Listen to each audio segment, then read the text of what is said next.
Cats did not come to us because they loved us. They came because we built a world full of prey. Long before a cat slept on a human bed, something moved inside the walls of an ancient grain store. A scratch, a soft rush under the straw, a small body disappearing into the dark. Mice. To the first farmers, mice were hunger with teeth. They did not attack the body, they attacked the future. Humans had stored summer in dark rooms and called it safety. But the wild heard the invitation. The grain called the mice called the cat. At the edge of the settlement, a small hunter appeared. Not close enough to touch, not far enough to ignore. Its eyes caught the firelight, then vanished. It only needed humans to make one quiet decision. Do not chase it away. And maybe that was the beginning, not of humans mastering cats, but of humans learning to let a wild thing stay. Today, a cat can sleep in the center of a bed and make the human curl around it. It can cry at the threshold, hesitate, turn away, and still be welcomed back. It can ignore our voice, reject our rules, and still receive our care. A dog often looks at a person and asks, "What do you want me to do?" A cat often looks at a person and seems to ask, "Why are you disturbing me?" Strangely, millions of humans accept this arrangement. We feed them, clean after them, make room for them, and still feel honored when they choose to sit beside us. That is the paradox. Cats are among the most loved animals on Earth, but they may be one of the least obedient animals we ever allowed into our homes. So maybe the old story is incomplete. Maybe humans did not simply domesticate cats. Maybe cats learned how to live near us, use us, charm us, ignore us, and remain just wild enough that we never stopped being fascinated. Maybe cats domesticated humans, not by changing our bodies, by changing what we were willing to accept, and we just let it happen. Cats did not enter human life by surrendering. They entered by becoming valuable, familiar, and eventually impossible to remove. They were not shaped like sheep, cattle, horses, or dogs, animals bred for labor, obedience, or control. They came by a quieter path. Cats became domestic not because they gave up the wild, but because humans learned to tolerate their independence. This is the reversal at the heart of the story. Domestication here was not a conquest, it was a negotiation. And the cat negotiated without ever speaking. To understand how this began, we have to return to the first great bargain humans made with the land: farming. Before farming, food moved with seasons, herds, rivers, and rain. Humans followed what the land allowed. Farming changed that. It let humans hold food in one place. Grain became time, safety, and survival waiting in a room. A room full of grain, however, is also an invitation. Mice came first. They slipped through cracks in mud walls, nested in straw, and fed on what humans had worked for months to grow. They turned abundance into anxiety. Then came the hunters of mice. Wildcats did not need to understand agriculture. They only needed movement, scent, and hunger. Around human settlements, prey became easier to find. The boldest cats came closer, not into the hand, not into the fire, just close enough to hunt. The cats that were too afraid stayed away. The cats that were too aggressive were driven off or killed. But the cats that could live near people without panic found a new edge of human life.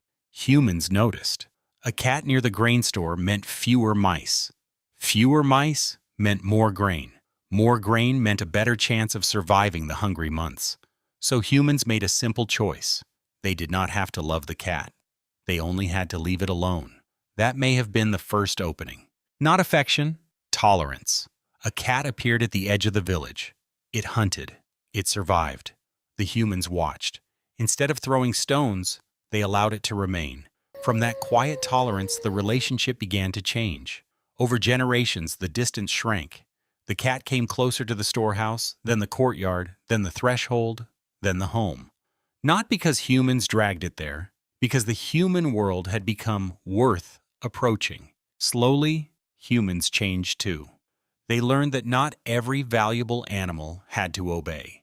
They learned that a creature could share their space without fully belonging to them. That was the beginning of the cat's quiet power.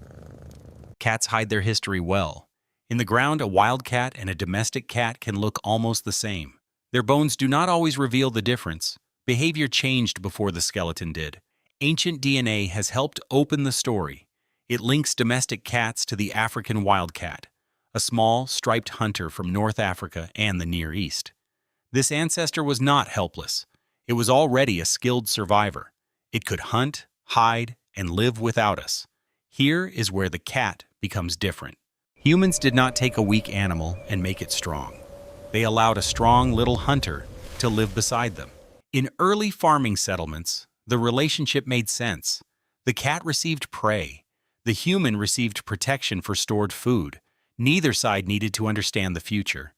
Each only needed to benefit from the present. Usefulness was only the first layer. In ancient Egypt, cats became more than pest control.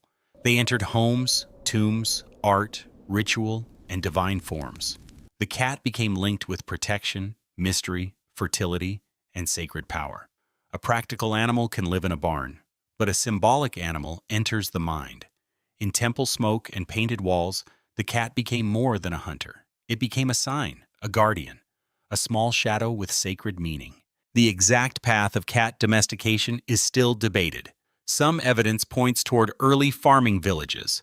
Other evidence highlights Egypt, North Africa, and later, trade routes. That uncertainty fits the cat. Even the evidence keeps it partly in shadow. What is clear is this: once cats became symbols, they were no longer only hunters of mice. They became creatures of meaning. They stood between the home and the wild, between warmth and darkness, between the ordinary and the sacred. From there, cats traveled. Where humans moved grain, mice followed. Where mice followed, cats had a purpose. Ships carrying food across the sea became floating hunting grounds. A cat in the hold of a ship was not decoration.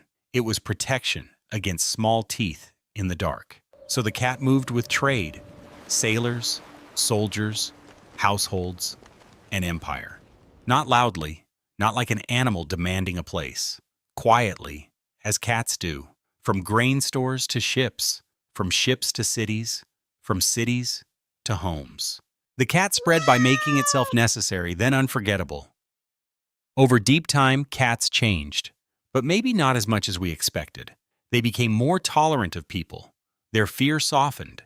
Their ability to live near smoke, noise, hands, houses, and fire improved. Some patterns changed. Some behaviors shifted. Beneath the softness of the house, cat, the old hunter, remained.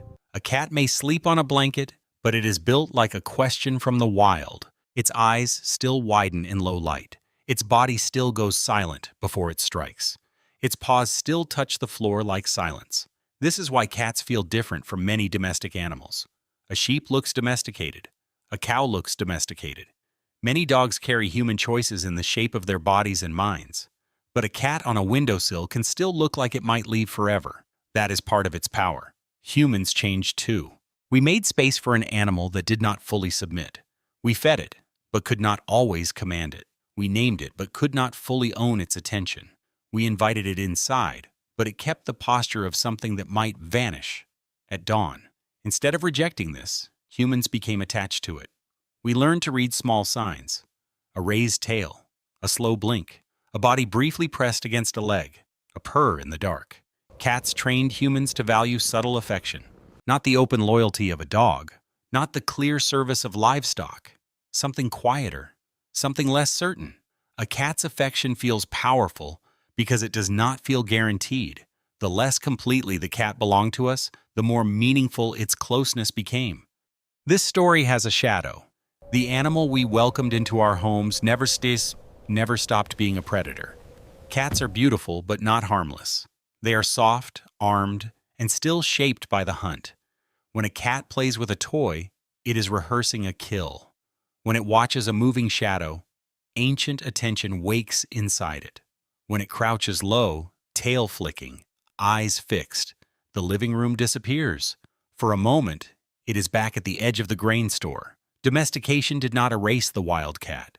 It placed the wildcat on our furniture. This is why cats feel so ancient even in modern rooms. They are not just pets.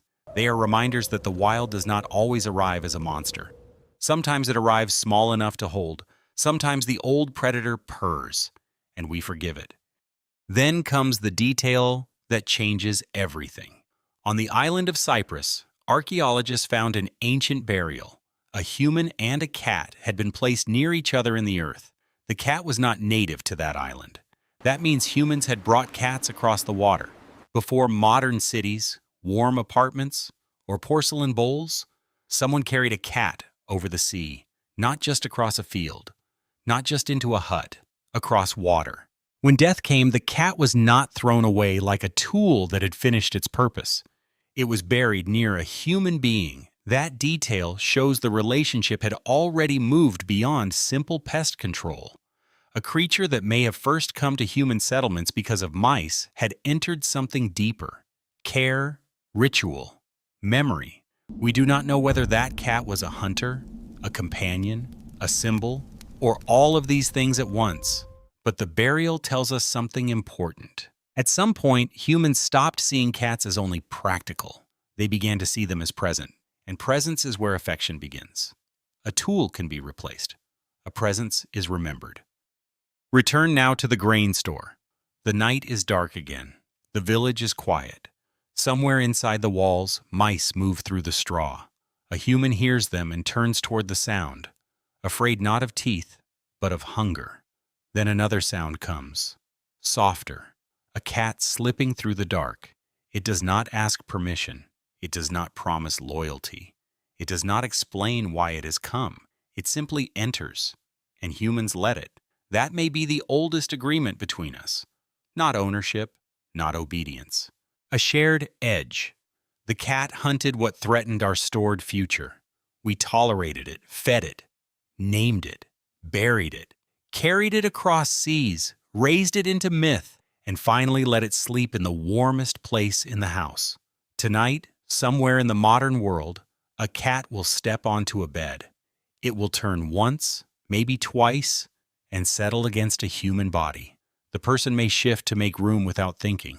The cat will not know the old story. It will not know the grain stores, the ships, the temples, or the grave on Cyprus, but its body still carries the memory, the silent feet, the night eyes, the small hunter's heart. And we carry the memory too. Every time we wait for a cat that cannot decide whether to enter, every time we forgive the claw marks, every time we feel chosen because a creature with one paw still in the old world has decided, for a moment, to rest beside us.